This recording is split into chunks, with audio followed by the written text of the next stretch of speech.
Sensei Andy Lazarit.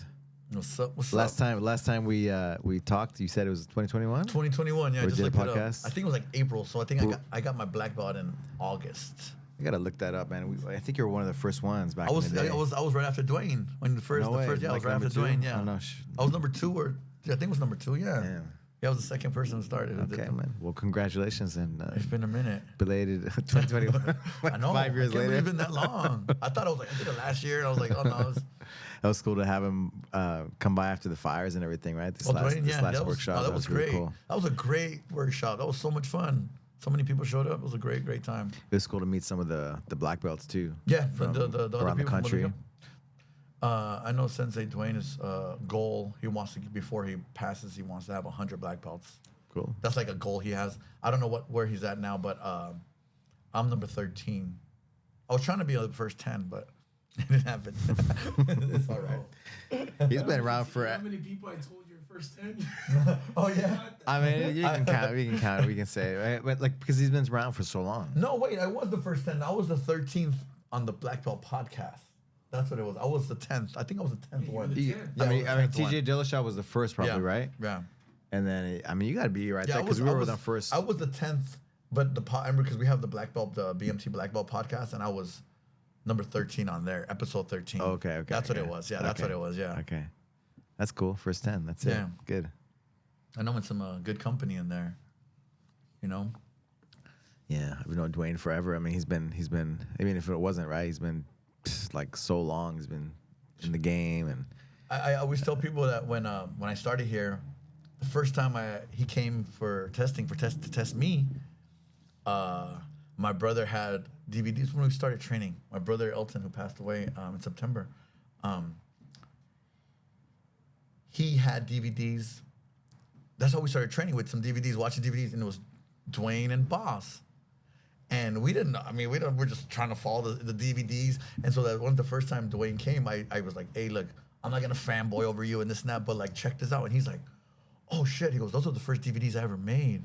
So he signed them for me. I was like, "Dude, these are my brother. I got these when they were new, and we were over there, trying to train. Like I didn't know what we're doing, but like following. I still have those. that's cool. Yeah." And he's like, "Those are the part of first ones he history. made." Yeah, it's crazy. Yeah, he's been around for so long, fought so much, So long. especially here in the as an American, right, representing Japan and all over the world. With my brother Elton and his friend Mike, we used to stay up because he was started fighting in Pride. So Yeah. we would watch 2 a.m. watching the fights or whatever time it was, staying up, falling like barely awake just so we could watch some fights. Yeah, That was a long time ago. Damn. Yeah. I'm old, man. I'm turning 45 next week. I don't know how that happened, man. This dude's what, 21? Oh, you're old now too. But yeah. So you can't laugh anymore, okay, man? Age is about how you. I feel great. That's it. I feel better than I You did can be when better. when you're 20, When I was 20s, my right? early 20s and I was on drugs and drinking, I mean, I feel way better than I did then. And I look better too. Where's the camera? Where's my camera? Hair on point, getting buff now. Look at that. Tack fit. Yeah. Yeah. So thanks for having me. I'm happy to be here. Yeah, man. So happy to do it again. We got to keep doing it too, because years go by before we know it. We had the gala. This gala kind of came to my head, for was it last year? The gala we had the voting, the students voting, and yeah, man, it's just cool to have just the community and all these. Yeah, years. the galas have been fun. They've been good times. This last time, I didn't have that much of a fun time because of somebody I went with. So I had to make an escape real quick. But that's how it goes sometimes. It's all right. You live and learn. It's fun though. It's fun though. Oh, caveman knows for sure. I know that. No comment. I don't know anything. Plausible deniability Like, from what? me. What are you talking about? You know what plausible deniability is? Yeah, we talked about it.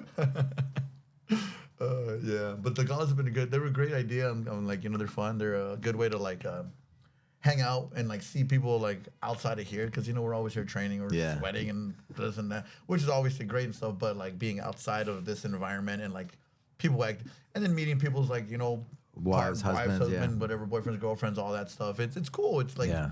it's builds a closer community with each of us, with everybody, you know. Yeah. Can't wait for this year. And we have a great community here with everybody, and everyone gets along. Everyone's cool, and so like it works out great. Yeah. Man, I can't believe it's been 2021. The last time we did a podcast. It's like 4 years, almost exactly. Yeah, a lot's happened, man. I'll start right now. Like, my life's changed a lot in those 4 years. Like, I got my black belt. I mean, I've gotten older, all this stuff. But, my brother passing away. My brother Elton. Elton, he passed away in September of 2023. Fuck.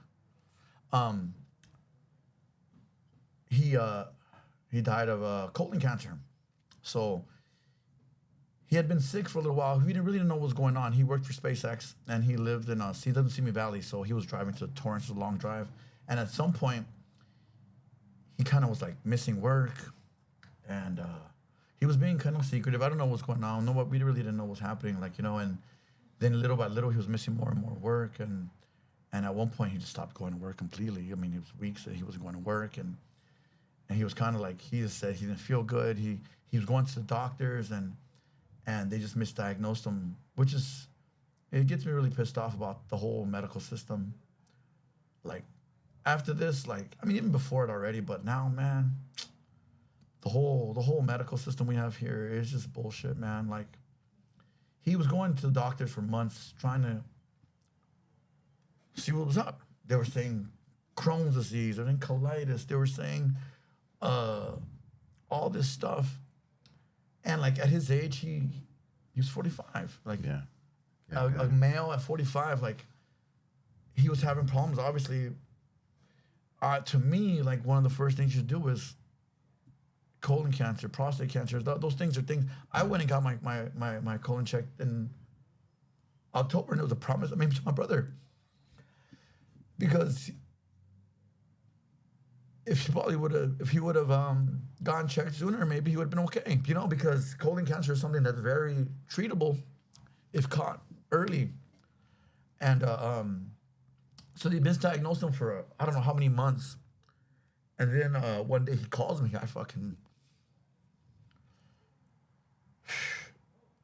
He called me, and after he got his diagnosis, and he told me stage 3 colon cancer.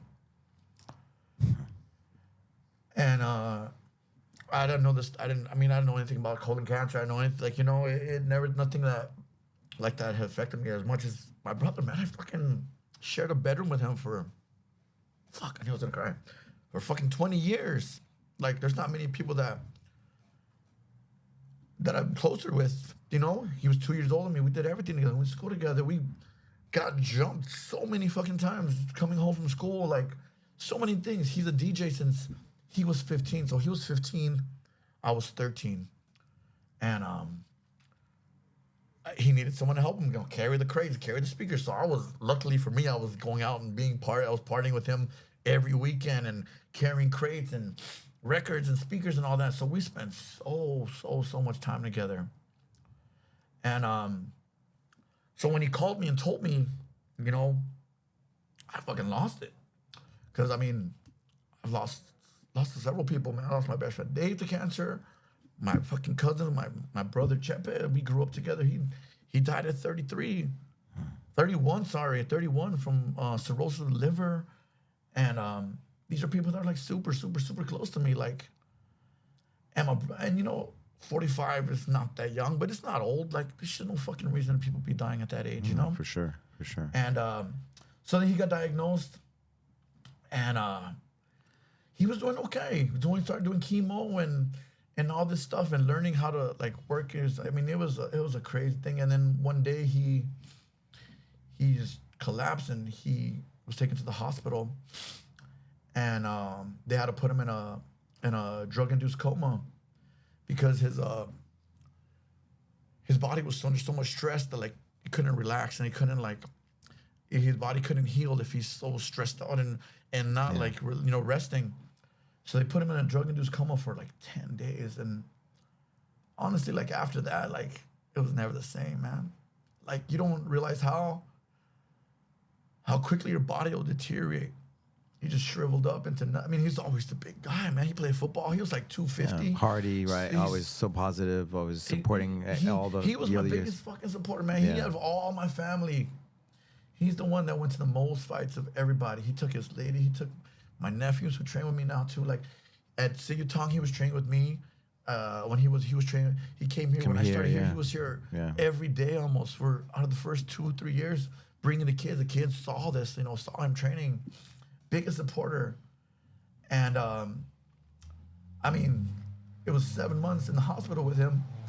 I would come here, do my 8 a.m., do my classes, 12, 11 a.m., get out of here, I take a shower here, and I go to the hospital. At first, we're going to West Valley, and then we started going to Cedar Sinai in Beverly Hills when he got transferred. But from here, I would go to the hospital and come straight back here, and then go home at night and then repeat it. I was doing that 4 times a week. My parents were there every fucking day. From the time they opened to the time they kicked out. His girl was there every day, every night. And it's just bullshit. Like, we got lied to, man. Like, the doctors didn't tell us what was the extent of everything that was going on. Like, I think it was too late by the time we figured everything out. Like, but at least we would have been a little bit more aware. Man, I just saw the other day on my phone, a picture came up. One day he was able to come outside of the hospital in the bed, like tubing his throat and all this shit. But I thought that was like a stepping stone, like Get better. that. He's gonna fucking get out of here. And he was smiling, like, But the fucking doctors, man, they fucking tell us, like, by that time, we found out later, the cancer spread to his whole body, man, his whole fucking body, his liver, his stomach, everything. There was no chance. And when he got transferred to Cedar Sinai, we still had hope. Like, oh shit, now we're going to a big place that these people know what the fuck they're doing. And when we finally found out the extent, it was too late. It was too late. And like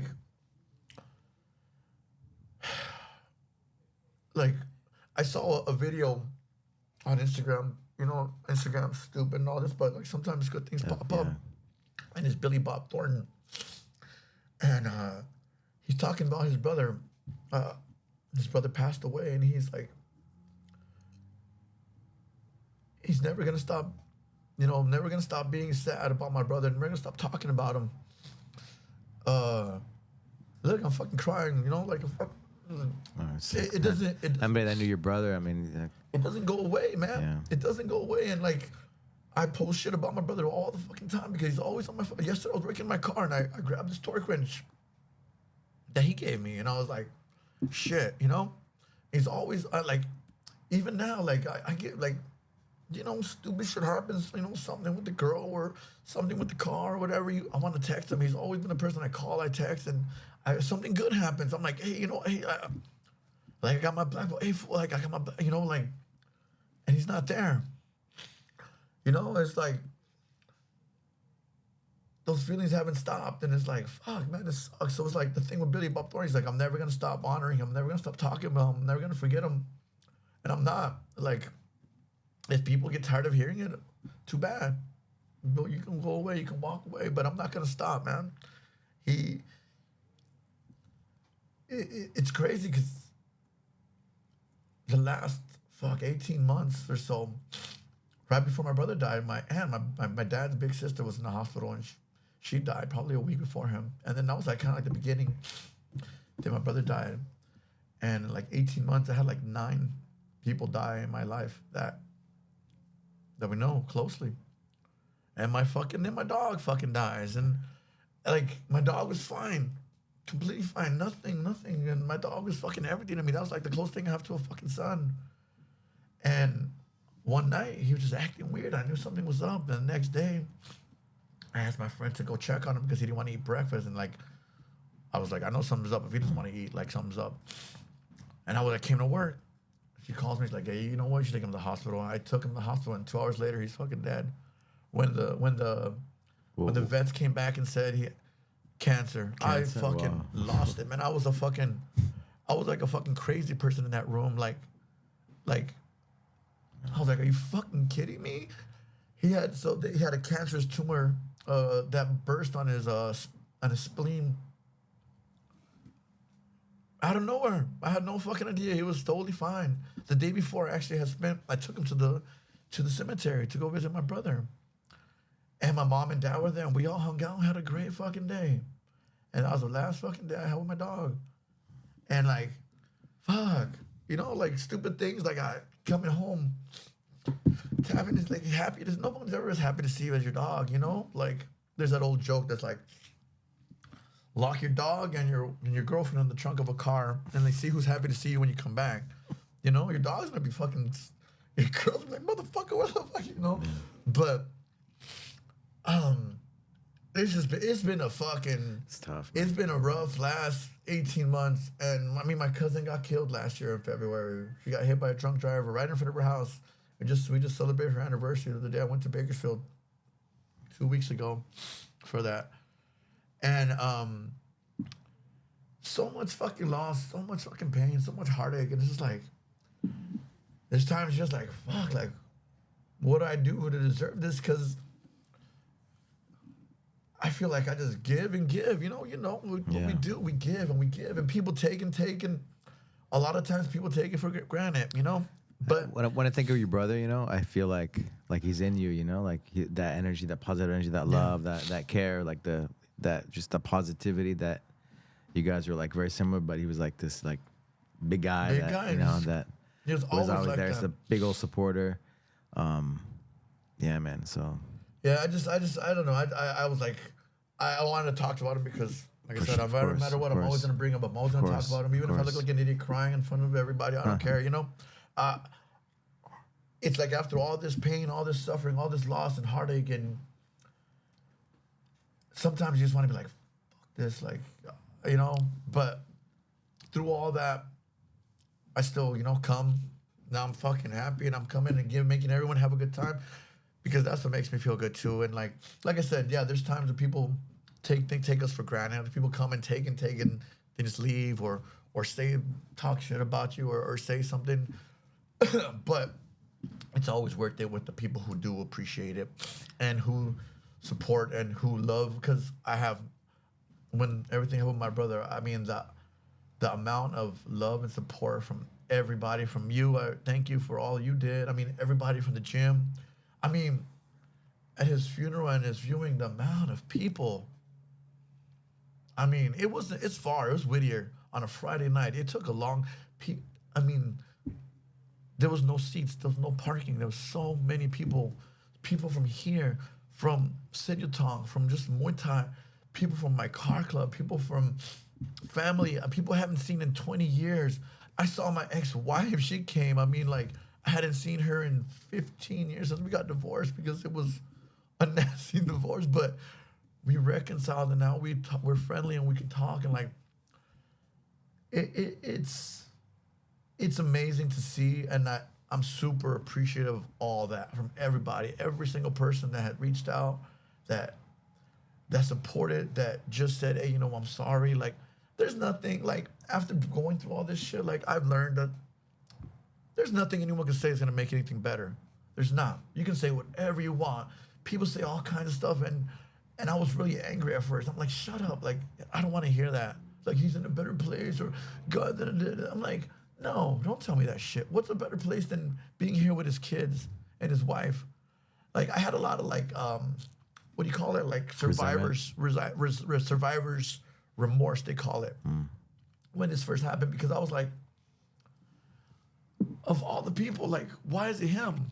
Like, why couldn't it be me? Like, that's what I felt. I'm like, I don't have a family. I don't have kids. I don't have a wife to support. Like, I don't have all this. Like, he's the one that needs to be here for them. Like, they need him. Like, now they don't have him. And he was the fucking best fucking dad. Like, he was at every game. He was at practice. He worked the space. They're like, you want overtime? He's like, no, I got to go take my kids to practice. You know how that. Every practice, every game, he was at every. He has 3 boys for all your stuff growing. You know, for everything. And my anger's kind of subsided a little bit. I mean, anger still comes back sometimes, but it's more of like, I want to make him proud still, and I want to like be a good person and double down on being cool and happy and bringing people, you know, like just making someone's day. Like every day is like that. Like if one person is like, you know, people come in, hey, you know, people come in with the same shit that's happening to me, and if I could just be like, hey, let's train, let's spar, let's do some, and they kind of like get out of that mindset for a little while, then you know what, that's good, and I'm happy with that, you know. How about I just tried to. We had the CPR training again this last weekend. Oh my God, man! Just thinking about CPR training. I don't even like to say it, but I spoke to the guy Rogelio. A guy had a cardiac arrest during my warm up, and literally like 5 minutes into class, he just collapses. And luckily, we had done CPR training like First 2 years ago, and one of the guys, Vaughn, said he was having a seizure. So we had him on his side. He was kind of convulsing, and I told everyone, you know, go to the other side of the room. And some of the girls were there staring because it's scary, man. It's scary, and so we're like watching him. He was still breathing, and at one point, he turned. I mean, blue as you can imagine. I don't even know what color. Anything. My shirt. His face turned blue. I said, Vaughn, hold on. I moved him. I lifted his chin up. I started doing chest compressions. He was foaming at the mouth, so I didn't do mouth to mouth, but chest compressions. And I remember the Staying Alive or whatever, doing the rhythm is the beat, and I was doing it, and like I look over and I'm like, and then he kind of wakes up, and then goes back, and I'm like, oh shit, boom, boom, boom, boom. I start doing it again. I called 911. I told, you know, I didn't even, I was, you know, like now I know we should have got the AD.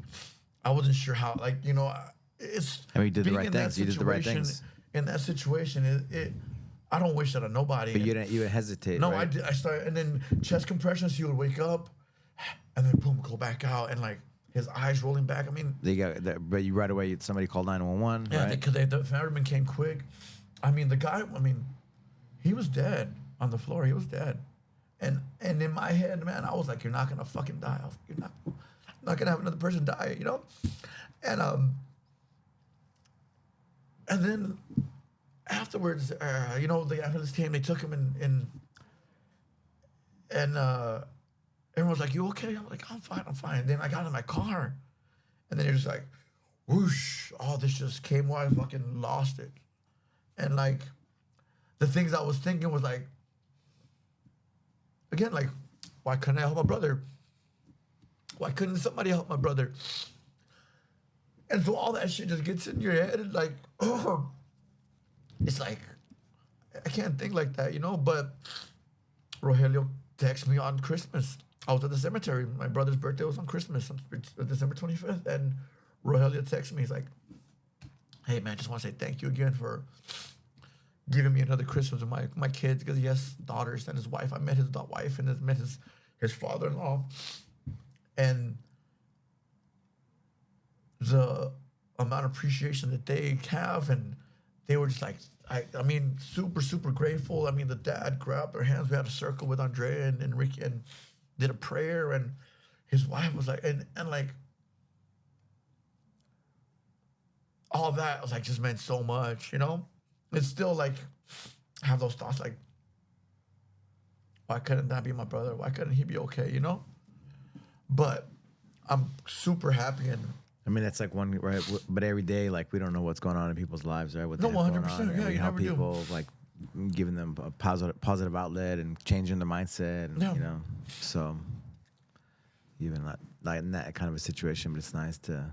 Yeah, I'm honored to be able to can let him have to continue to live. Obviously, he texted me the day saying that he's finally starting to feel like himself again, like, because you never know the severity of anything until time, you know. And he's like, hey man, I'm starting to finally feel. Oh, when I was doing the CPR class, the online, when I text him, because I was like, all I could remember was him. I could just think of him. I just see him when I'm all of that, you know.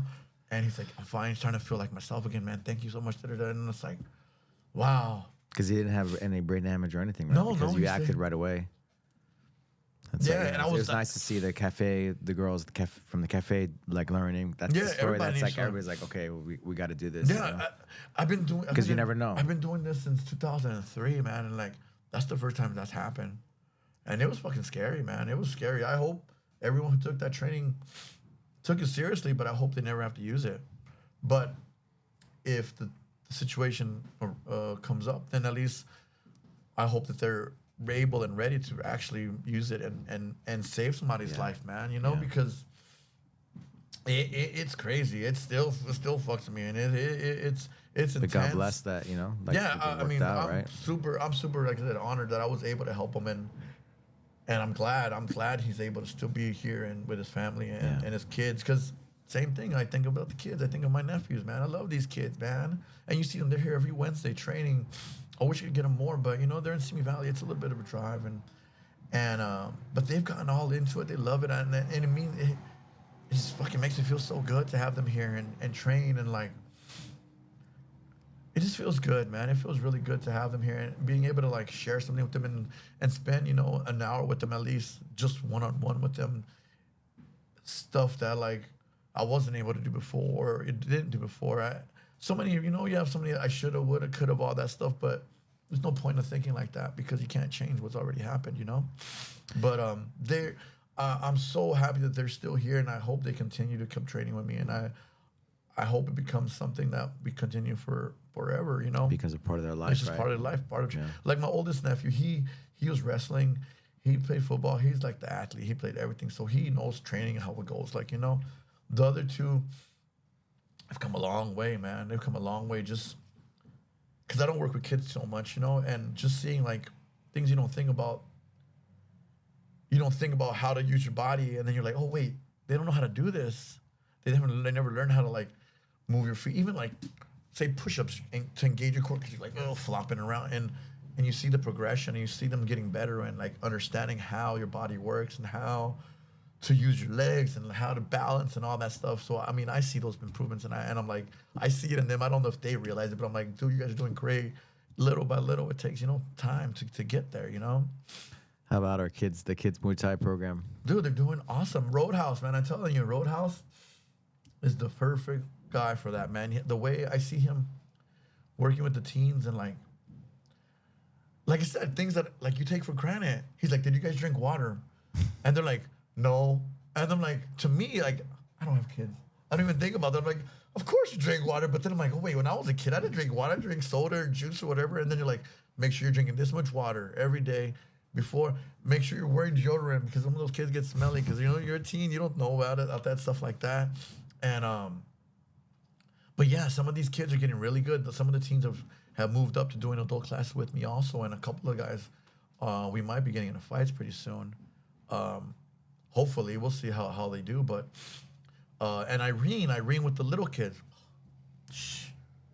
amazing. She is amazing with these kids. I like, I'll have a client sometimes when she's doing class, and I thank God for her because I don't have that patience. Strict bone patience and strictness, right? Yeah, I don't have that patience, balance. man. I don't have that patience. But she's also a teacher she does that for a living. So she understands how to deal with it. And it's like for me, when I work with the kids, I think they think I'm like, oh, it's old mean sensei, because I'm like, oh, let's kick, let's punch, and she's like, let's play a game, let's this, and like make it fun, but like still learning and still doing drills and learning techniques, but like they make a game out of it, and like, you know, so since I mean, I didn't grow up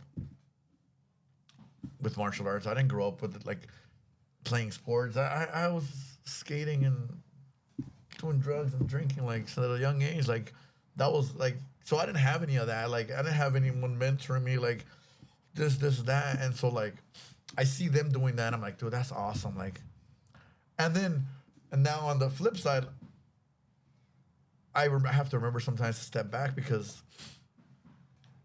the way I see Walt and I see Kru Walter and I see Sensei Duane, like people see me that way. And like, I'm still like, what? Like, I'm fucking just Andy, I'm from the streets. Like, you know, I'm like, I'm not nobody special. Like, I'm like, what, but the amount of times that I had people stop me on the street or driving by like, "Say, go." And I'm like, what? And like people I haven't seen in 10, 15 years, 20 years. And sometimes I don't remember them because how many people have you met in the last 20 years? And they're like, hey, I used to train. And then I remember like, man, how were your classes, this and that. And I'm like, oh, man, I made an impact on those people. And I was like, I never started doing this to make an impact on nobody. Like I told you the first time I did this podcast, I was like, I did it because I wanted to fight. Because I got tired of going to jail. Because I was always getting arrested, going to fights. And it always involved alcohol or drugs. And then we're fighting in the streets. And then the cops come in and get arrested and all that. Like, I got tired of that. And I was like, I can fight and not get in trouble. And I was like, I can start getting paid to do this. And I was like, sign me up. And like, I never was a martial. I was not a martial artist. I didn't care about, I want to be a martial artist and I want to learn to fight, to not fight. When I was a kid, I was like, fuck that. If I know how to fight, I'm going to beat everybody's ass. Like a knucklehead. I was a dumbass. But like at one point, that all like changed. And I'm glad. I'm glad I'm not where I was before. And, but like I said, I still feel like the same person, even though I'm not, because I know I'm not. I'm grateful I'm not. My parents are grateful I'm not, But the impact you're making, right, on people's lives, from the kids to all ages, right? And that's why I'm like, I got to remember, like, the impact Walt had on me unknowingly, not like he's like trying. I just want to fight. And he was like, okay, let's fight. And all that. The time invested, all right? that created so many habits and good habits and positive habits. Like, not going out. When I first started training, like I was still partying and stuff. And I would go and say Saturday, Friday night, we go out party. I'm still like kind of hungover, drunk maybe from the night before. And then we got to spar and just get your ass kicked because these guys aren't doing that. And then you're like, okay, you know what? I'm not going to party the night before. Then it's like, I'm not going to party 2 nights before. Then it's like weeks. Then it's months. You're not partying anymore. And then because I'd rather be here kicking somebody's butt, like doing good, than like be out in the streets partying. Like, man, I'm not sober, but I rarely drink. Like I'll have beers in my fridge that'll go bad because they're in there so long. Like I don't even like. Before the old Andy, like beers could go bad. You're like, because I drink them all as soon as I got them. They wouldn't last in the fridge. If I go out, like when I go out, I'll have a drink here or there. But I just, the way I think, I work here so much that I'm like, I don't want to feel like shit in the morning when I come here. It's not fair to the people who come and train in the morning. And I'm like, oh, all right, guys. Like, I want to give my all. They deserve to have that. They come here they take time out of their day to make this time to come here and train with me. Like, I should be able to give them all my all, not hung over Andy or feeling like crap. Like, man, I've known you for, let's see, 27, 8, something like that, right? When we're just talking about when my kids were born, right? Yeah. And they were like, I got the Muay Thai shorts. Yeah, in they said Thailand, 7 on them. Yeah, so that's that was, Savon, yeah. So was that 07, 08 when you started training with us? Yeah, exactly. Yeah, and then in 09 when we went to Thailand, we met up with you up there. Yeah, how long is that? That's almost 20 years. It's getting up there. It's like 18 years. Yeah, something like yeah. that. Wow. Yeah. It's a long time. And I didn't realize I've been here since 2017. So I'm going on 8 years here.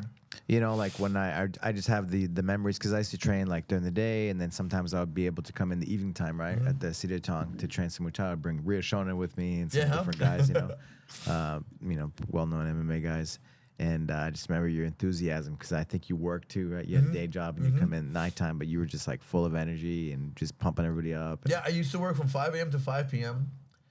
and I would leave work and go to Pasadena, and I would train from 6 to 9:30 every day. The whole time I was fighting, I had 12-hour job. So I was fighting guys who were, like towards the end of my last couple fights, I was like, the guys I fought were like only training, I'm like, I worked 12 hours. I've been up for 14 hours before I start even training. Yeah. And it was like the point where I was like, if I want to keep going, I got to like stop working, or I got to focus on working, because, you got to make a living and have a life. And I was married for a little while, so I had to work. Like, it's not like I can just like, hey, okay, support me. That does happen, but it wasn't going to happen at that time, Yeah, so I did the night classes, and I was telling someone the story about you bringing Rio Shonen, and you brought him in, didn't tell me who it was. He looked different. right? And I'm trying to Look correct. like a tough guy, right? I'm trying to correct his kick, and then you're like, you know who this is? I was like, no, you're like, this is the last guy to beat Anderson Silva. I was like, oh shit, what am I telling him anything for? And then Walt like need him all hard, right? Why he need Walt me? need everybody all hard. Walt always to do that, man. Why he need me? Yeah, talk like a caveman. Why he need me? But I was like, oh man, you gotta tell me this. I'm trying to correct this form, and he's like, I'm like, oh shit, what the fuck do I know? But yeah. I was gonna try to send Kevin over there when he goes out to Japan. Oh yeah, I'm going to Japan this year. Oh yeah, because my brother lives out there. He lives. My brother Christian. He lives in Japan. Where in Japan? Hokkaido. Okay. Is that north Hokkaido? Or is that, yeah. I don't know. I'm so confused. I'm still trying to learn. I don't know. I'm trying to learn because he was in Kyoto, and he moved to Hokkaido with his wife.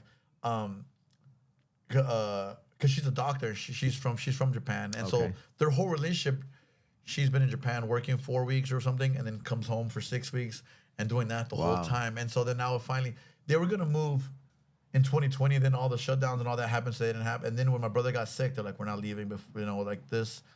And then like after like all this time, and now they're like, okay, well now I think it's time that they're able to do it. So I was trying to go in April. But I don't know. I'm still waiting for my passport and all that stuff. So I don't know if that's gonna happen in April. But I will go this year to go visit him in Japan, and I'll look for gyms to train out there and get some work in out there too.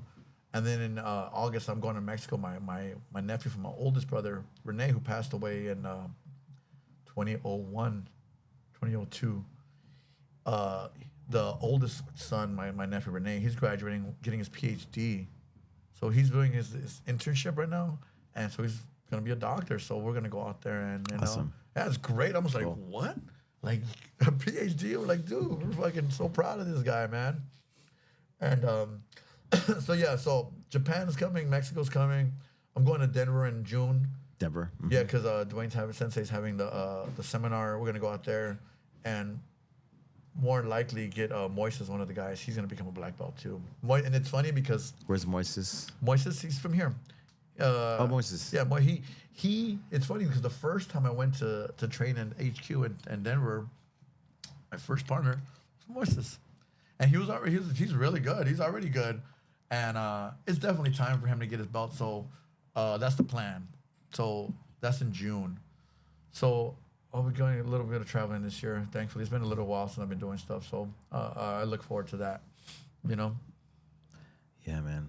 Denver is it was how close it is from Burbank. If you take Burbank. Oh, it's it's awesome. Yeah, I take Burbank. I tell people I'm like, fly out of Burbank. I don't care if it's like $100 more. Like going to LX is gonna take you an hour at least, and then like the whole craziness, and then coming back home, you don't want to. Good with all that, and then another hour driving to get home. Like, no, I'm like, I'll go to Burbank, come right here, I'm good. I used to go to HQ a lot. I would come on Mondays. I would come back on Mondays and come right to work because it was like bam, bam. I'm like, why not? Best, it was easy that way. You were talking about a lot of health things and like the Maha movement, like the RFK. Oh, like all the things he's saying, like the pharmaceuticals, and What do you have any thoughts on? I don't follow anything, man. I don't watch news. I don't do anything. That's good. That's good. But I do think that my personal experience that the health system here is not. It's messed up. Like when I got my herniated disc in my low back, I have 3 herniated discs in my low back. All they wanted to do was give me pills, and then what happens? You get hooked on them, and then they take them away. Pain and then they give you surgery, right? Yeah. Or surgery, yeah. Cut me up, and then they give you pills and they take them away, and then you're like, oh, like fiending because, and then they give you them again, and they take them away, and they give them away, and then they want to do surgery on you, and then my dad had 2 disc replaced in his low back. My dad's messed up so from my life of manual labor, and then now his other discs are messing up because. Replacements, infusions, and all that, and I'm so glad because they were talking about doing a two level disc replacement on my back, and luckily I was only 35, 36 when it started happening.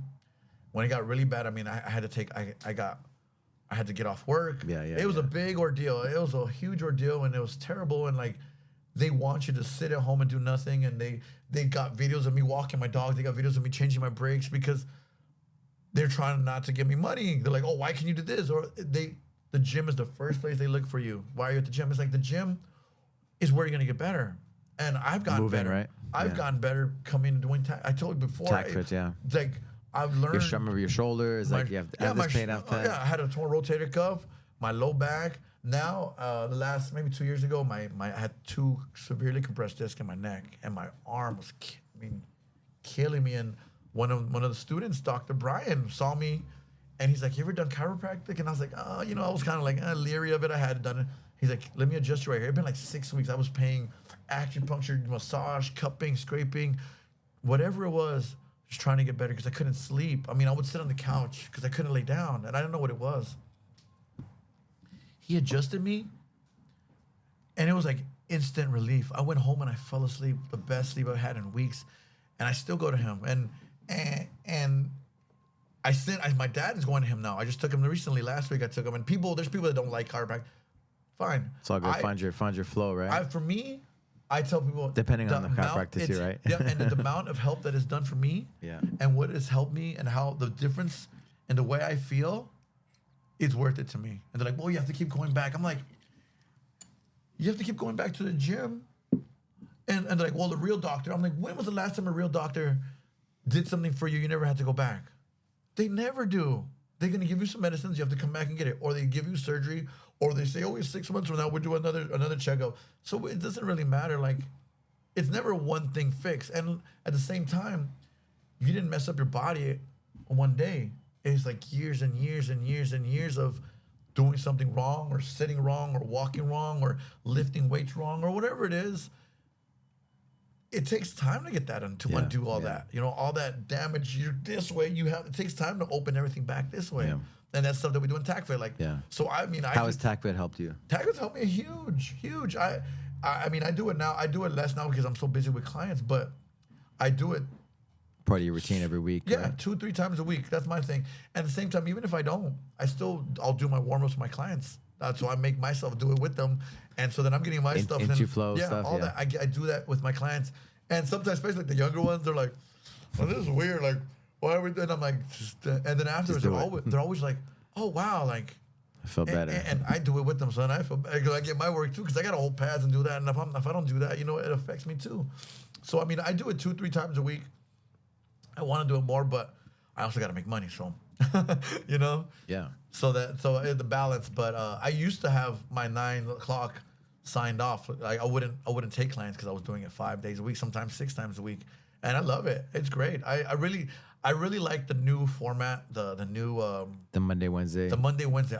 The like lifting heavy and like barbell stuff and like things that we didn't do before. Stabilization things. That's the new TACFIT 26. I love that stuff. I was telling. Who was I telling? I was telling Monica and I was telling Myra. I was like, we need to do this 3 days. Like, I get it. There's reasoning, but like, I really I like the high intensity days. I like to get sweaty and work fast and then now it's like lifting heavier. Like, you're building like the blocks, right? You're building the foundation to go hard on the Wednesday. And that's what happened is that I've been doing tech for a long time now. I was like 7, 8 years. I don't even know. It's been a long time since I started here. And because of my back, I never did deadlifts, and so. We're doing more deadlifts. So now, I PR'd, 250 pounds. This isn't a lot, but I've never done that. Never in my life have I done that. And your body's changing and I didn't get right? hurt. I didn't hurt my back. I didn't hurt my shoulder. I didn't hurt my neck. Like, I'm fine. The next day I was back here training again. So like, I've learned You're the learning foundation technique too, right? Like and all the movements that we do. And also if something does hurt, what to do to how to make it feel better. Like things that I just do every day because it's just part of my routine. I'm here at 7:45, have 8 o'clock class, TACFIT at 9, clients at 10, then class at 11. That's every day.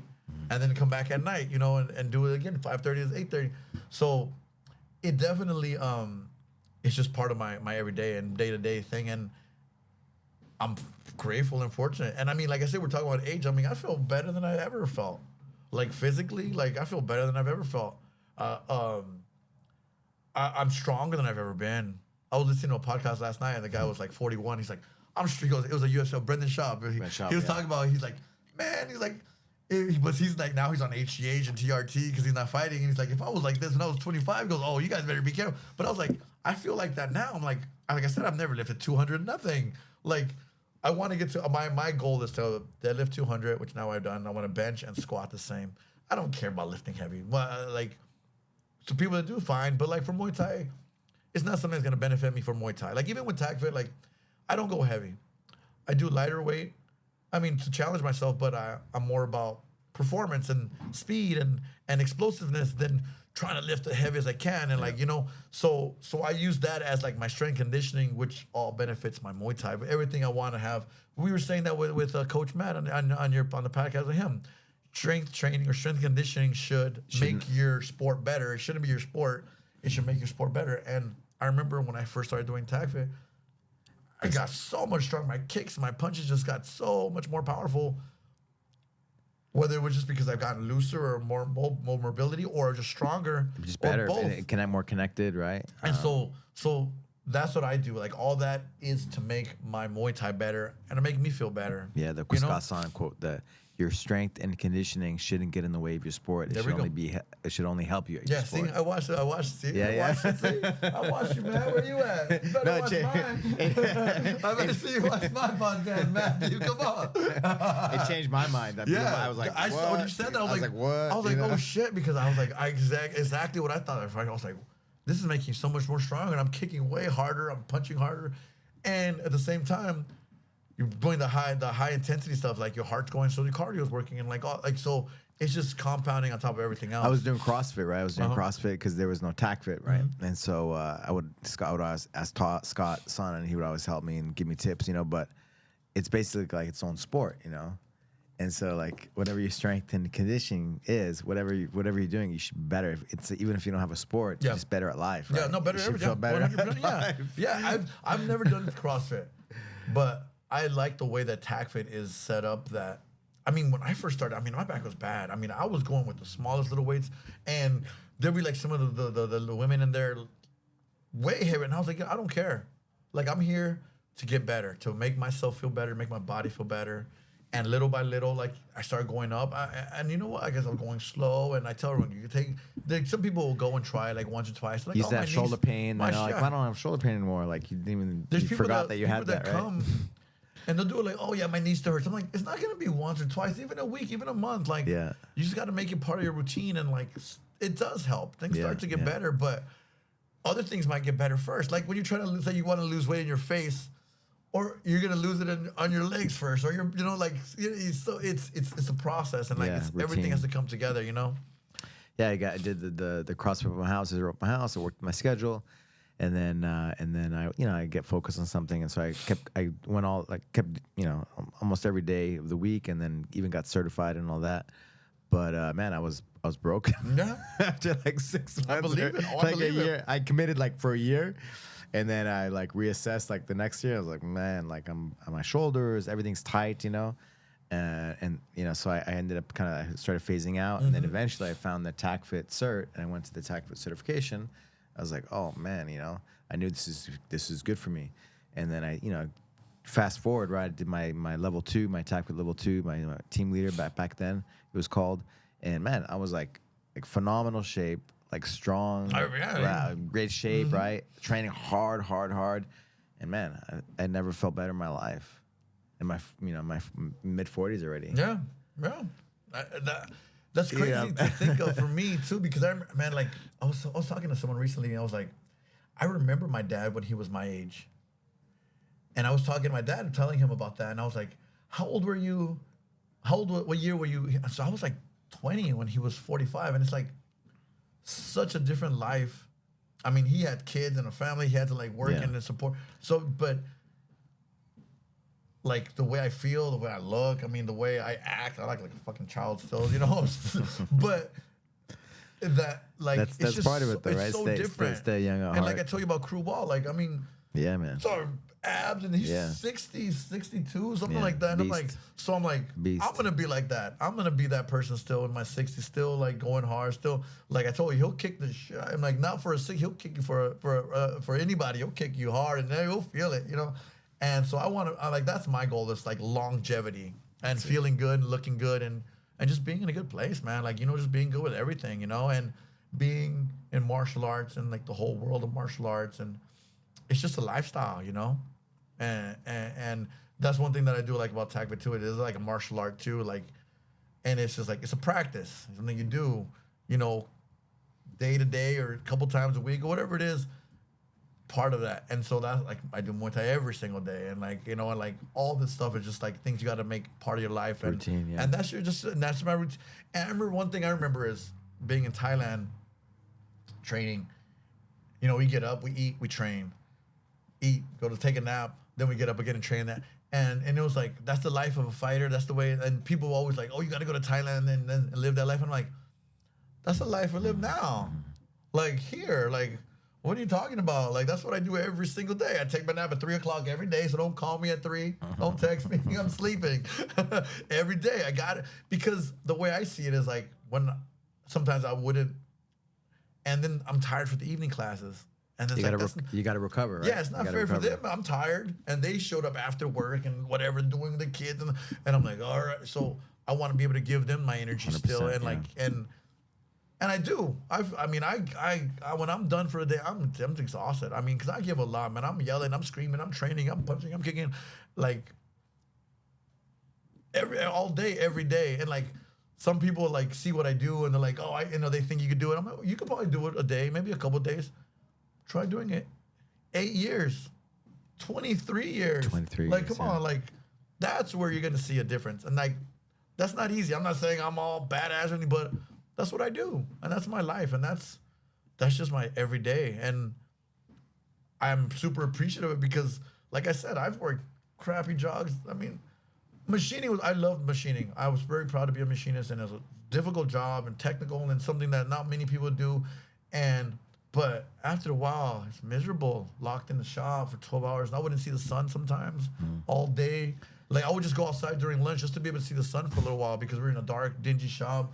Fucking aluminum dust flying. We're breathing all that stuff in and just working, lifting stuff, boom, boom, putting it in.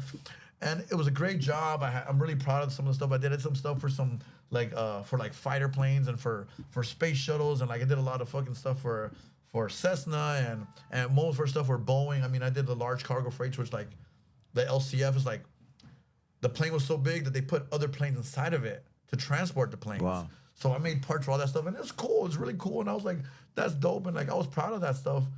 But after a while, it was just I hated it. Miserable going to work, miserable at work, miserable leaving work, and then I got to Muay Thai, and I was like, all right, now I'm singing on the way to work.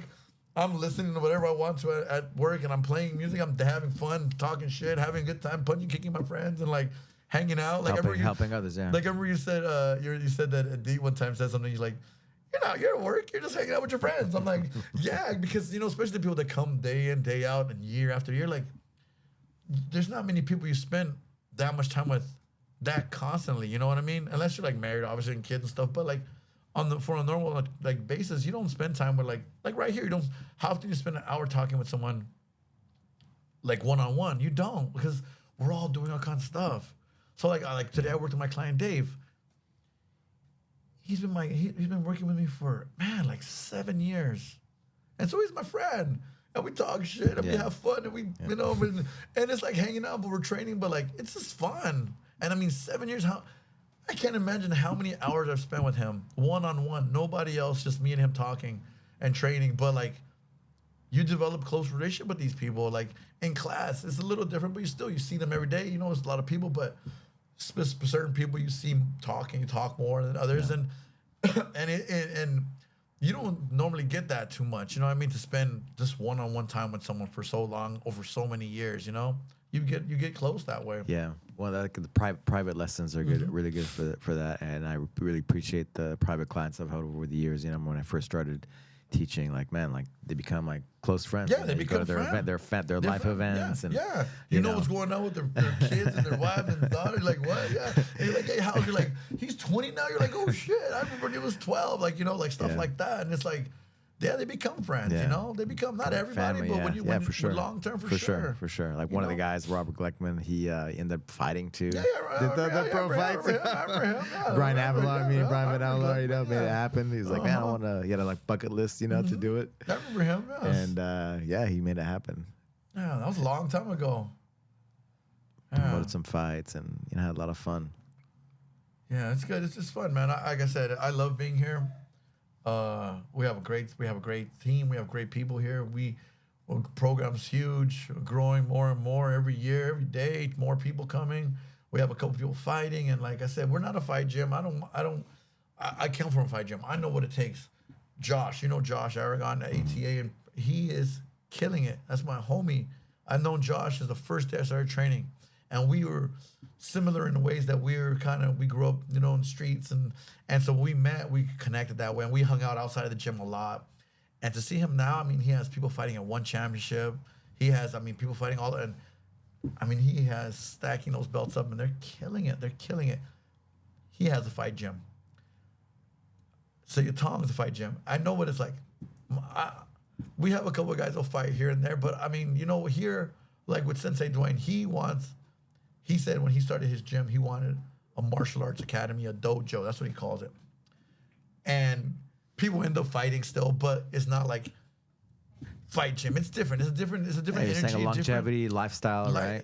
It's hard to maintain that for a long time. Shoulders, your back, your neck, holding pads every day for several people, especially some big ass dudes like this guy or something trying to kick and punch you like that. It takes a toll. And I knew when I came here, that wasn't the environment here, and that's not what we needed or wanted here. We want people coming here to train martial arts, to become better, to just make people's lives better, to enrich their lives, to make them smile for an hour, make them laugh. I'm funny. I make people laugh, so they start laughing, and so that makes a big difference. And people go home and they're in a good mood. Like it changes their whole day. Like you could have a crappy day at work, and you come here and you're tired. You have fun, blah blah blah, and then you're like, and you go home and you're like, oh, all right, and it's all right, and like I said, going through all this stuff with my brother and all this, coming here, like, at least for a little bit, it kind of like, don't forget, but you kind of like, you got to focus on what we're doing here and focus your mind, your energy on this, and it's calming. It's like meditation for me. Like when I spar, it's like meditation. Like I tell people, like, cause you're relaxed. And there's nothing else going on because if I'm thinking about this, completely present. I'm thinking about this or that, and you can't because then you're gonna get socked in the face or kicked in the fucking leg. So like all that really makes a big difference, and that's been my therapy for me to be able to like still be here and still come train and go out. I go train at my friends' gyms and visit them and work with them and support them and like, and the same thing, like they don't see it like as how important it is when I go there. Like for me, I go and it's like, it's huge because it's like, now I'm like, now people aren't asking me, hey coach, this or something, like I get to be the student and like, it means so much and it helps so much to like get out of that space and just be able to like be a student.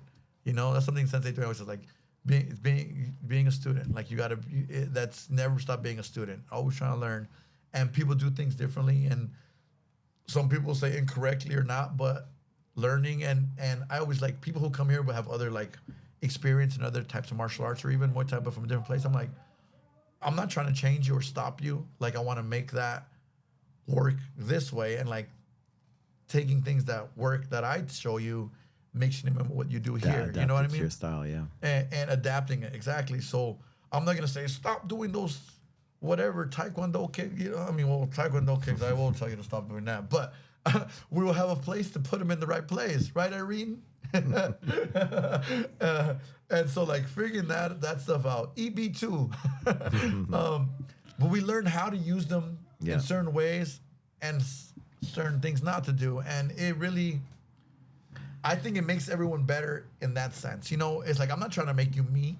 I don't, even though you get the traits from your coach and who you train with, you start to take on those traits because you see, like, all the other gyms game or all the other affiliates, everyone does the same thing but a little bit different. So it depends on how your coach or sensei whatever is, what they do, how they train. Some people, some of the coaches were more grapplers or more MMA guys, and so they're focusing more on moving and getting in to get the takedown or whatever. I didn't do that. I come from the traditional Thai style, so And also the way they explain things, right? One is like more cerebral, and one is 100%, more yep. like physical. 100%. People learn differently too. Some people will understand you saying this, and that. Other people are like, okay, no, look, this, and then they get it. And so that's what I like about too, is going to all the different affiliate gyms. I've been to several of them, and just seeing the differences. Even though we're doing the same thing, Yeah. but it's a little bit different. And then like some people will be like, oh, they would like ask me how I'm doing that, and then like I'll show, and then they might like what I do, or maybe their body can do what I do more naturally, and then they like absorb that, and they kind of take that into their, so I love seeing that. I love being part of it. I love that wherever I go, I'm able to train somewhere. And I mean, when I go to Japan, when I go to Mexico, I'm taking my gloves with me. I always do. Every time I go anywhere, I take my stuff with me, and I'm gonna go train somewhere. Even if I just go hit a bag or do some mitts with somebody, I'm gonna go train. I've been to Hawaii. Every time I go to Hawaii, I always train. Every time I go anywhere, I train. People are like, why are you bringing it? But I bring my stuff. I'm like, always. Yeah, you're a martial artist. And it's funny because, It's cool to just to hear that, right? Because yeah, I love it. like, one thing is to be just a fighter, and then another, like GSP is always saying, Yeah. like, I'm a martial artist. I'm always 100. learning. I I'm saw always an interview with adapting. him recently when he was retiring, and it was like heartfelt. And I was like, he was like one of the first, not really, but I mean maybe one of the first, like the biggest like person, the biggest star at the time, speaking that way and treating it like that. Like, I mean, he like was strengthening, he like doing like ballet and like doing stuff, footwork stuff, and like putting it all together to make him better to fight. Gymnastics. Yeah, to gymnastics. become That's better, be a better fighter. Yeah, right? see, 'cause like I said, when I started, Doing I wanted rings, to fight. right? Yeah, I would just fight. I wanted to fight. I was just a fighter. I was. That's what I wanted to do. That's what I wanted. But that's what I needed at the time too. Yeah. I had anger. I was mad at the world.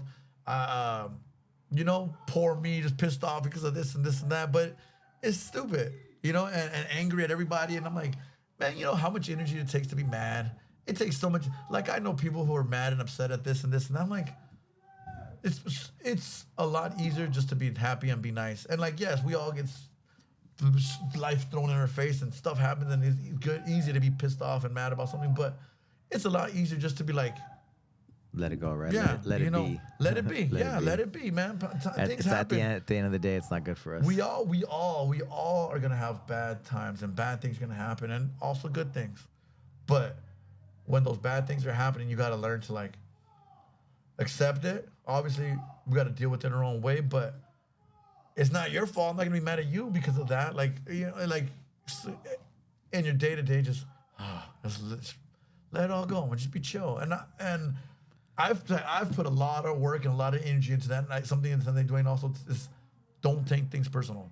And it is not an easy thing to do, but it's huge. When you start thinking that someone's mad, you're like, oh, why are they mad? Well, fucking like no, It's he not got about things you, going right? on. Yeah, They got yeah. stuff going on in their life Yeah, too. yeah, Like maybe they got in a fight with their girl, or they're mad, and they're mad because of that, or maybe their dog died. Maybe they got hit on the way to work.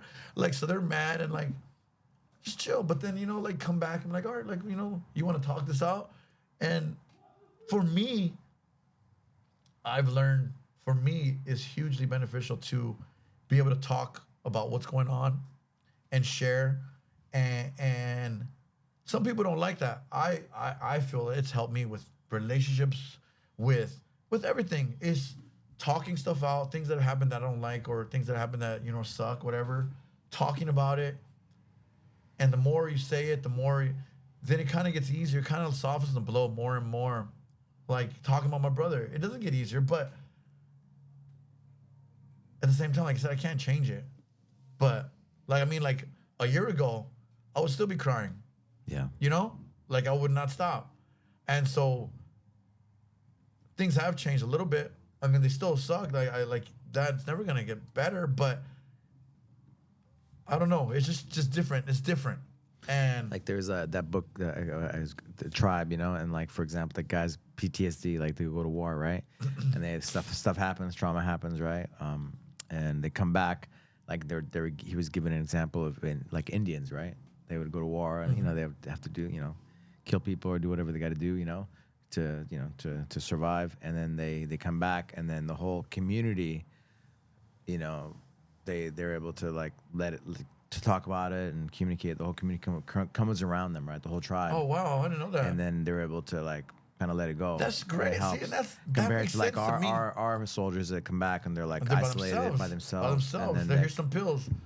and, you know, and, And then that's how why many all the people? suicides, so right? much suicide rate. What's the 22. What is it? What's the every number? 22 minutes or something like Something that? like Something like that. that. And it's like that's ridiculous. I know some guys that have And so, been in like, I look at our community and these kinds of, you know, these kind of environments, right? And that's what people need, right? there's people that I know in the martial arts community. They went to war, and sometimes little things come out that they say, and I'm just like, Yeah. Oh, How do you like- deal with that? Yeah.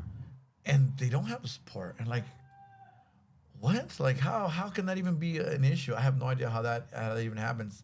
I remember me growing up in the hood, man. You hear helicopter, you know they're chasing somebody down. That's my whole life. Every time helicopters, there used to be a crack house down the street, and like Yeah. all this. So I grew up around shootings, all this stuff, like all the time, and that was just like my normal thing. And then in 2017, when the creek fires happened, I lived in the canyons in the valley, and I remember getting a phone call at 4 a.m, and it was my girlfriend at the time's mom. She's like, "There's a fire. It's great." And we have been evacuated many times before, and fires had happened, and I just remember, we don't know what's like it's gonna. And so all these fires that happened recently, it just brought that all back. And I remember the helicopter. I just remember the helicopter. And I remember we got in our cars and we drove. I have a video of driving through fire, hitting my fucking car, because we went to their house to get them out. Because Yeah. we didn't. And when I got over to their, I mean, just it was like driving into hell. That's how I felt. I mean, the whole mountain is on fire, and we're driving to it. And we were there chopping down trees. We're on the roof watering hoping the house would be saved. And they got to the point where like, we got to get out of here. And we was 3 cars, and we're like, let's stay together so we don't get lost. On the way down, it was so much fire, so much smoke. We got split up. There's horses. People let their horses out, Wow. running down the middle of the street because we got split up because there was so much smoke, so much fire. Like, honestly, like, I didn't know if I was going to make it out of there. I didn't know if they were going to make it out of there. The smoke and everything else. And fire, I mean, I saw a horse fell in between, like, because they were just panicking too. They're just running. The people open the gates to run so they don't just sit there and fucking get burned. A horse fell in between a crack of a building and a side of a wall, and he died there. People were there trying to get him out, and he died. And like, so all these fires that happened recently triggered all that stuff. And then I personally know, I mean, I could count 5, 6 people like that without having to think that lost everything. Everything. Yeah. Anthony lost everything. The house is a family home. He lost everything. This guy that used to train in Sityodtong lived down the corner. Every news station had his story on because his dad and his brother were both handicapped and they both died in the fire. You knew? And he used to train with us. Wow. And he's I read the about that nicest fucking dude in the world, and he lost his brother and his dad. They were in the house. And his house. Yeah. Like, I mean, Yeah. like I said, I don't know how many, you know, and the whole scheme of things like this, like old cars. I know people who have, like in that area, who had beautiful cars. They lost everything, and like you know, those things don't matter at a point. But like, just I mean, it sucks. But so many people in Pasadena that I train with came from Altadena, and that's just gone. So it's just crazy, man. I've been through that. Like that house that we were trying to save and we're in the canyon burned. It looked like a bomb went off. Like we went back and there was a wooden cabin house. Like it was literally nothing. It was we walked in there and just like there was literally nothing. The whole valley, that canyon was gone. And when there was 3 houses on that block, just that house burned. Oh wow. But no, tons of stuff burned in that. I mean the whole canyon burned, but. And then where I was living in the canyon still, it was very, I remember watching videos from these last fires, and I remember of them showing the planes dropping water. I remember they wouldn't let us up the hill, so we're all like standing there, and I remember this house caught fire that was on my hill, and seeing the plane fly by and drop, and then shut that fire off. And like if that would have burned, our house would have burned. Everyone's clapping, crying, and we were still sneaking up there at night and watering all neighbors' roofs. Like, I mean, it's little fires here, putting dirt on them, just to hopefully, not have that. I know. Let's switch it up. I want to talk about Muay Thai. Who are Okay. some of your favorite fighters? We can talk MMA too, since it's all. Who are some of Right your now, favorites? currently, Yeah, just period over the history, dude, there's so. I know. Just so drop many. drop some names. Like off the top of my head, like coming up right now, like John Haggerty, he's killing it. He's from a British dude, killing it. He's the champ right now and won championship. He won the championship, then he lost it, and now he won one back, and now he's on the road back up. Jaheg's a great. I like his style, the way he moves. He's switching stances and like doing like things that are like that weren't like normal that much. Now they're more and more people. I mean, when I watch like say one championship, I watch the Muay Thai stuff more than the MMA stuff. But for UFC, I'll watch UFC. I like watching that because levels are definitely there. It's different, and maybe knowing the people, like when you don't know two people fight, you kind of like you don't necessarily engage into like what's going on because you don't know who Invested emotionally. There you go. Yeah, and then when you know, they're like, all right, go for this guy. But in Muay Thai, I don't know if you know, Ozzy fought a little while ago. Yeah. And then the guy he beat fought like last month, and then that guy called him out again, Oscar. He's a friend. We know these guys. He's like they're all in their 40s, and he called him out. He wants to rematch. So that's looking forward to that coming back up. It's gonna be a really good fight. It's gonna be interesting. Two guys that have been training for 20 plus years each, and it's local, and these are my friends, and I've trained with these guys. And I mean, Ozzy. I mean, it's funny because he broke my nose probably like 6 or 7 times. He had a strong right cross. I remember one time he came to my house and at my mom's house, and my brother was like, "That's the guy that broke his nose." And my mom started chasing him with a spoon. She's like, "Oh yeah," and he's like, "No." There's just so many people. I always have a soft spot for Sanchai because the first time he fought in America, I fought on the same card as him. He knocked out Tetsuya Yamato right before my fight. I mean, like, he was the fight before mine, there's so many people. I can't even think of who's my favorite. There's so many. And you know what's funny now that I follow more coaches, or former fighters, more than like fighters. You know what I mean? You like, follow coaches more than fighters. Yeah, people who used to fight and like because the whole aging thing sucks because what is it they say?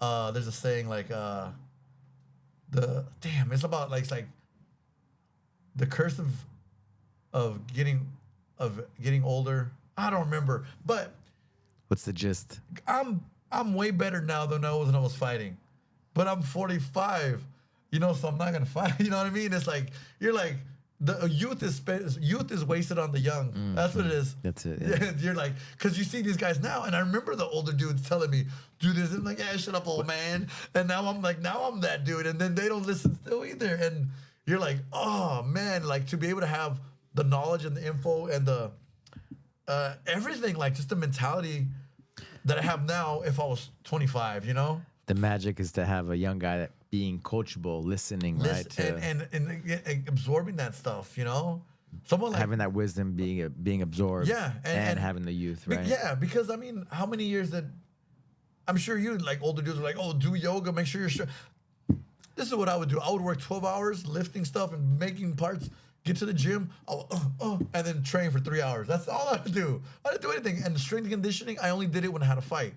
It's like that should be something you're doing all the time. And things have evolved too. Yeah, right? Well, 100%. All the technology, whole world, sports, everything. Recovery now. Recovery. You're like, no, we just go, and then what happens? You get hurt. But that's what we used to do. You're like, oh, that's just part of it. But now understanding and like we're talking about with saying about having that time to recover. Like Donald Cerrone was one of the first guys that was really well known. When he wasn't in fight camp, he's dirt bikes, crazy jet skis and dirt and all this stuff. He wouldn't even do it during fight camps actually. But extreme, like you were saying about your daughter, like like you said, like you're training. When you're not, don't think about it. And it's like that's like. And that part is the recovery part, like having fun, laughing. And having being able to have, like, fight camp was so serious. And like, and like every day, you're like, nothing else but fight. And it's like, that just drains you way more physically, mentally, emotionally. Like, you can't sleep, you can't eat. And all that becomes part of that. And being able to just say, I'm going to go, get on my jet ski for a couple hours. Like, that's huge in your recovery and your mental, everything. And then, you don't want to come back and you're like, now you want to train, So I remember that. I remember Walt, one thing he told me when I first started training, a couple times I came in like banged up. He's like, what happened? He's like, oh, I ate shit skateboarding. He's like, are you going to skate or are you going to fight? And so I fucking put my board away. I put my board away, and I'm like, you have to be careful. I mean, Cowboys Throwing, I think, was the extreme, right? No, yeah, yeah. But I'm like, and like now I'm skating a little bit now again. Now hurts my hip and all this stuff, But like those are good things to be able to like, you're a serious trainer, and then go here and have some fun and like, relief, like just like breathe and like, accept and like just like the recovery, and it makes for your brain, like you're not just stressed out thinking, fight, like no, And there's times for that. Yeah, for sure. But you also need to be able to kick that up, kick that the other way. We want to do little videos like podcasts, but like some technique things, Mm-hmm. So I was gonna ask you, what are some of your favorite combos? My favorite combos, I like switching. I mean, for the most part, I spar, I train. I'm in southpaw, even though I'm an orthodox fighter. Even with Kru Walt, he would get mad at me like, don't fucking go in southpaw, because I would do that a lot. And I didn't know why, but so I like a lot of the switches, the switch cross hook, the switch hook crosses. I like leg kicks. I like body shots. I guess give me three favorite combos, just three. You have to choose three. Like the BMT combos or just the combo in general? I like the liver shots. I like the body shots. I like the two bodies, jab, cross the body, hook up top. I like that. From there, we can add liver shots. We can add low kicks. Or we can add high kicks. So I like body shots. So all the body combo stuff. I like low kicks because like that, I can kick the shit out your leg really hard. And you're not gonna allow one on me because Walt would not let us get leg kicked. So he trained me really well. I'm not getting leg kicked, but I can leg kick you really good. And you remember that. So leg kick stuff, body shots, leg kicks. And I like throwing hands. I throw a lot of punches. The way I spar, the way I throw a lot of hands to make you hear, and then I opens up the body or hit the leg. So that's what I do. That's something I do. I'm busy. I throw a lot. Even like when we're sparring, I'm not throwing hard, but I'm hit you a lot. Bah, bah, bah, bah, bah, and you're like, and then bop, hit your leg. I can throw a hard one. If we're fighting, I'll throw it hard. Or body shot, I'll throw that hard, Elbows, clinching, everything. I love it. Knees, I love knees. We grew up, I came with clinch, Walter, clinch, the clinch master, all day, every day, nonstop. Now, I'll clinch, but not that much because I don't want to hurt my back and my neck anymore. But, it's still, I love it. I've hurt my ribs so many times. You know how many times he fractured my rib or sprained my rib? You know how many times? I don't, because there's several times. I knew how to because if you grapple or do jiu-jitsu after having a sore rib, like you can tear things easily. You sprain the tendons in between, and that shit sucks. You can't do anything about it, And having someone knees on top of you, so all that comes in. But yeah, I like all that. It's like striking, man. I like striking. And like I said, a lot of hands, a lot of kicks, a lot of knees. That's what I enjoy. Volume. Awesome. That's what I do is volume. Yeah, I'm a volume guy for sure. And in order to do that, I have to have good cardio. So I have good cardio because I do. That's how I gotta throw. It's pointless to throw a lot and then be tired. So I want to throw a lot. Is that what you think about when you're doing tac fit? When you're doing some of the protocols? Yeah, I like. That's why I like going fast. I go fast because I'm thinking of my cardio. I'm thinking of my cardio and like being busy, like in the moment of sparring, like being busy. Because honestly, look, when I think back when I was fighting, I know I was never the best fighter. The person I was fighting was better technically, physically, but my heart and my head, like you're gonna hit me, I'm gonna hit you right back, and I'm gonna keep hitting you, and we're gonna keep. And what happens is you break down people who aren't used to that. So people were like, you see these guys padding or doing, and you're like, oh shit, but I come in and I overwhelm you and don't let you do your thing, and I'm doing my game, and then I'm gonna win because of that, because I'm doing what I want to do, and I'm gonna control the pace, I'm gonna control the rhythm, and I'm gonna make you play my game, and you're not gonna like it because I'm gonna keep going. If I'm gonna clinch you, I'm gonna keep clinching, and that drains you. And if you're not used to it, and I keep coming So that was always my game is aggressive volume. Cool. That's what I enjoyed. Love it. Well, thank you, brother. Thank you for since those late evening classes at Sityodtong when I first met you, you've been one of my favorites. Just coaches, people like.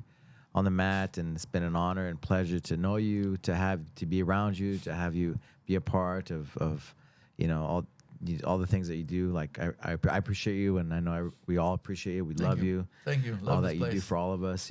Everybody you help, and yeah, let's keep it up. And For sure. Thank you. Thank you for having me. brother, Appreciate it. everything.